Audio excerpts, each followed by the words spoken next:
आज व्यंजन संधि के बारे में बताया जाएगा। व्यंजन संधि के नियम से पहले व्यंजन वर्ण जानना आवश्यक है। व्यंजन संधि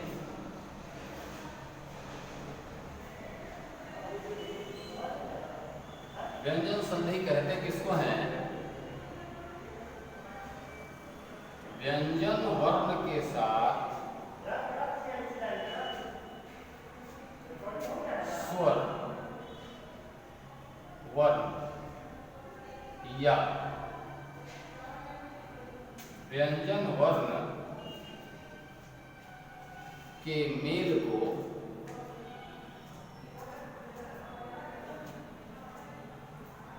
व्यंजन संधि कहते हैं।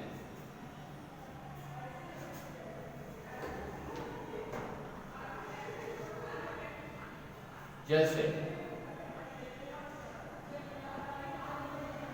दिग प्लस गज, दिग्गज, और अच प्लस आदि, आजादी। इसमें व्यंजन वर्ण प्लस व्यंजन वर्ण है। इसमें व्यंजन वर्ण प्लस स्वर वर्ण, क प्लस ग, और इसमें च प्लस आ, च प्लस आ। अब इसको आप इस रूप में भी देख सकते हैं।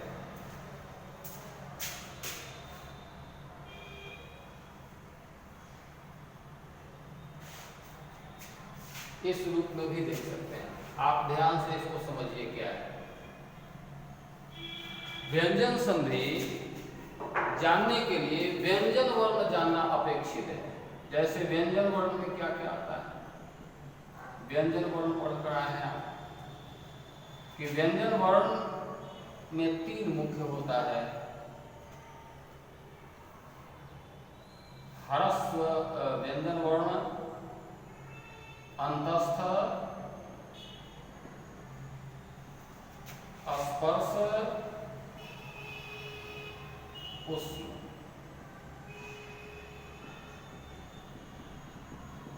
अंतस्थ में 4 वर्ण हैं, य, ल, ल, व। स्पर्श में 25 वर्ण हैं, कवर्ग, चवर्ग, टवर्ग, तवर्ग, अवर्ग। और उसमें 4 वर्ण हैं, तालाब स, मूर्धन्य स, दंत स। कुल मिलाकर देखा जाए तो अंतस्थ 4, स्पर्श 25, ऊष्म 4, 5 4 9 4 13 के 3 33। कुल व्यंजन वर्ण 33।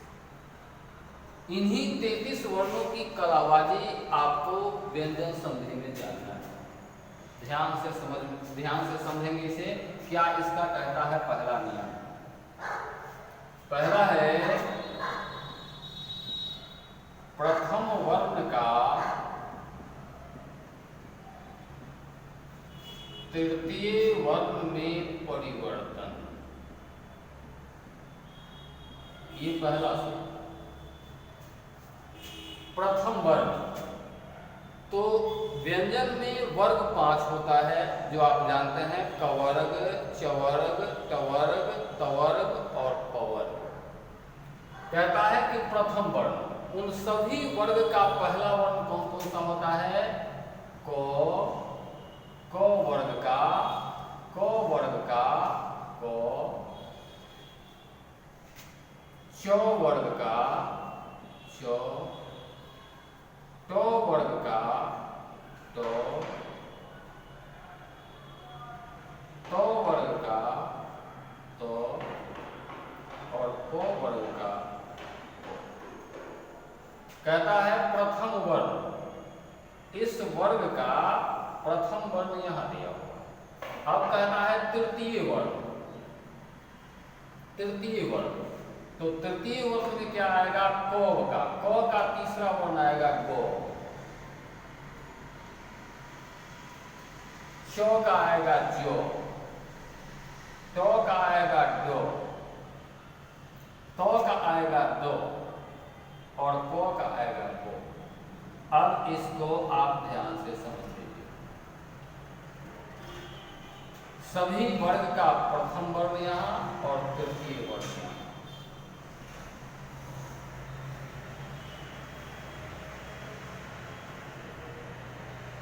कहता है कि यह वर्ण संधि में होगा और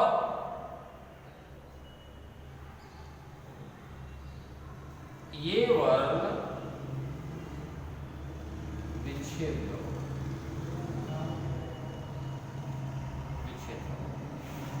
यदि संधि में तीसरा वर्ण होगा तो विच्छेद में इसी का पहला वाला वर्ण हो जाएगा और यदि विच्छेद में जोड़ से पहले प्रथम वर्ण होगा तो इसी का तृतीय वर्ण हो जाएगा। अब कहता है कि इसे दो तरीके से बनाया जाता है।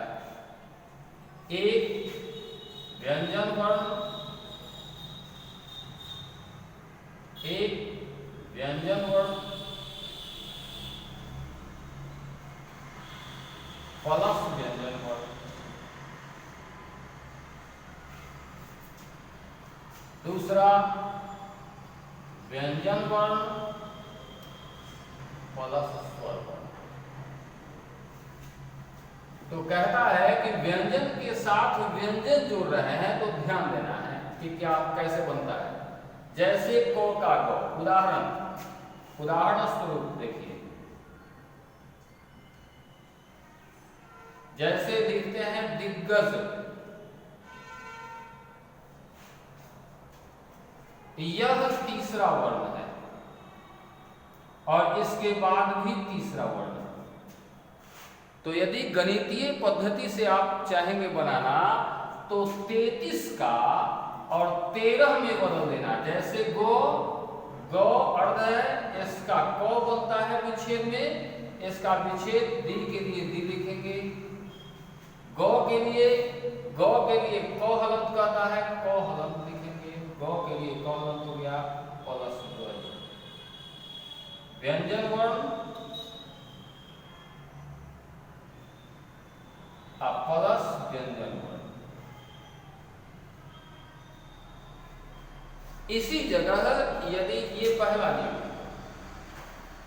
इसी जगह यदि व्यंजन वर्ण और स्वर वर्ण को देखिए तो यहां देखिए जगदम्बा, ये गो पूरा है, ये दो है, यहां दो टूटेगा। दो के लिए आपको पता है कि दो वर्ण कैसे बनता है, तो इस दो के लिए आपको पता है कि दो प्लस और मिलने के बाद पूरा दो होता है। तो यहाँ इस दो को तो लिख, कहता है दो हो तो लिखना है, तो जो गो दो है तो दो का दो हो जाएगा जगत। अब प्लस इस दो में ओ बचा हुआ है तो ये ओ यहाँ होगा, जो बच गया उसे लिखेंगे अम्बा। यहाँ क्या होगा? व्यंजन वर्ण, व्यंजन वर्ण प्लस स्वर वर्ण। तो दो तरीके से व्यंजन संधि इस सूत्र में बनता है। एक व्यंजन वर्ण के साथ व्यंजन वर्ण का मेल और दूसरा व्यंजन वर्ण के साथ स्वर वर्ण का। अब है कि इस व्यंजन संधि को हल संधि भी कहते हैं। क्यों कहते हैं? तो जब भी व्यंजन संधि बनाई जाती है तो ध्यान रखिए कि इसके विच्छेद में जोड़ से पहले वाला जो भी वर्ण होगा उस वर्ण में हलंत लगेगा। यदि हलंत नहीं लगा तो इसका अर्थ है कि इस हलंत के जगह पर या तो लुप्त वर्ण होगा, या तो हलंत लगेगा और नहीं तो उसका लुप हो जाएगा, जैसा कि नियम में आप देखेंगे। तो प्रथम वर्ण के तृतीय वर्ण में परिवर्तन में होता है। जैसे आप और इसके उदाहरण ले सकते हैं, दिग्दर्शन, अजंतः, उड्डयन, जगदीश, जगदीश, अबजम, अबजम,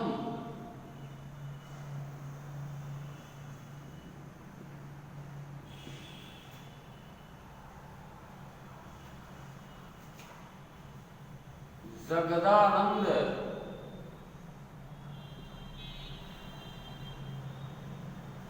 जगदीश्वर,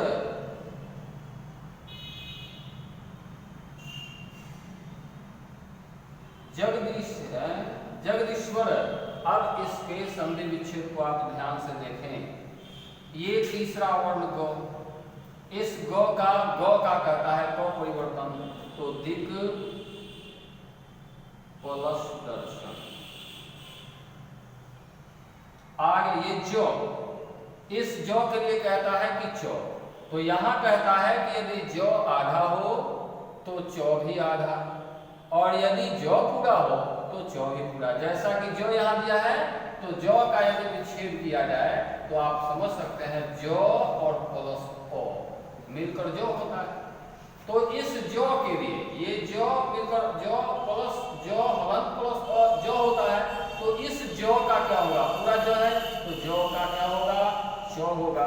तो देखिए जो, तो ओ जो के जगह पर चौ, अच। आप प्लस किए जो पूरा है और इस पूरा के लिए यहाँ ओ बचा हुआ है, तो ओ जो बच गया उसे लिख दीजिए अंत। वैसे उड्डयन डो, ये डो का कहता है टो, तो नियम कहता है कि डो हो तब भी टो का तो ही लिखेंगे, डो हो तब भी टो का तो ही लिखेंगे, और यदि दो हो तब भी तो ही लिखेंगे। जैसे होना चाहिए डो, डो का होना चाहिए टो, लेकिन कहता है टो के जगह पर तो लिखना है, तो ये टो नहीं होकर यहाँ होगा तो उत, और जो बच गया उसे लिख दीजिए दयन। वैसे ही जगदीश।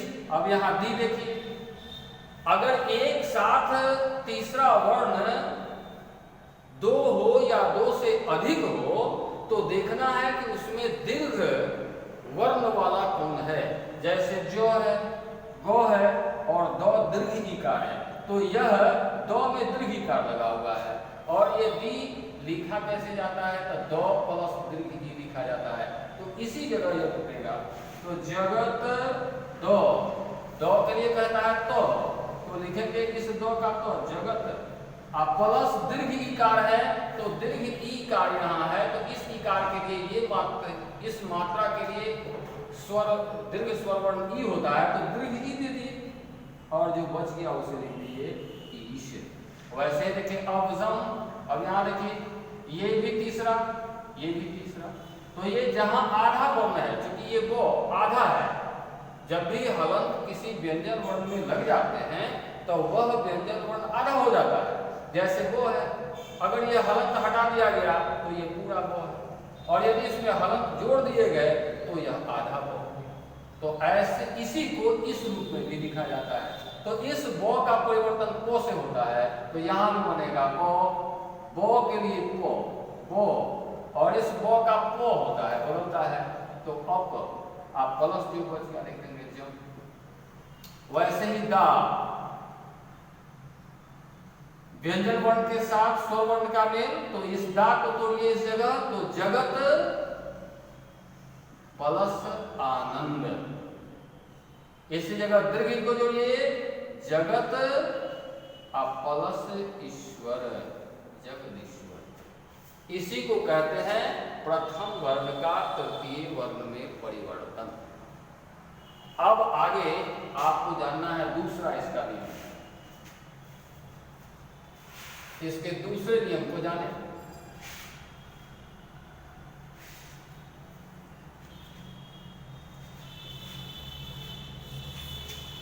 दूसरा कहता है प्रथम वर्ण का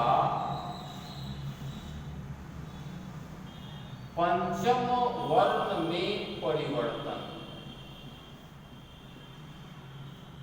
अब यह बताता है कि प्रथम वर्ण को पांचवें वर्ण में बदल देना है, और यदि पांचवा वर्ण हो तो प्रथम वर्ण में बदल देना है। तो प्रथम वर्ण में कब होगा और पंचम वर्ण में क्या होगा, कब होगा, इसी चीज को आपको जानना है।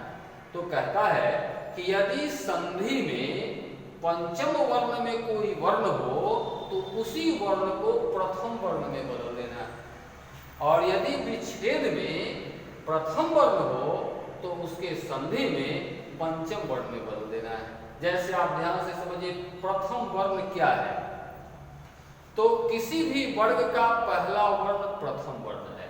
जैसे क वर्ग का क, च वर्ग का च, ट वर्ग का ट, त वर्ग का त और प वर्ग का प, ये सब प्रथम वर्ण है। और इसी का पांचवा वर्ण क्या है, तो क का पांचवा वर्ण अंग है, च का पांचवा वर्ण यम, ट का पांचवा वर्ण अण, त का पांचवा वर्ण न और प का पांचवा वर्ण म। तो यह पंचम वर्ण हुआ और यह प्रथम वर्ण हुआ। तो पंचम वर्ण संधि में होगा, ये सभी वर्ण संधि में होंगे, और ये सभी विच्छेद में होंगे। कहता है कि यदि प्रथम वर्ण विच्छेद में क हो तो संधि में उसी का पांचवा वर्ण कर दिया जाता है। इसके साथ एक शर्त है कि इस नियम का आप वही प्रयोग कर सकते हैं जहां एक साथ दोनों वर्ण पंचम वर्ण के रूप में आया हो। जैसे तन्नु, उदाहरण में देखिए तन्नु, ये न पांचवा वर्ण और यह न पांचवा वर्ण। यदि एक साथ दोनों ही पंचम वर्ण आते हैं, चाहे किसी भी वर्ग का हो, तभी आप इस नियम का प्रयोग कर सकते हैं। जैसे दूसरा देखिए आप, प्रांगमुख,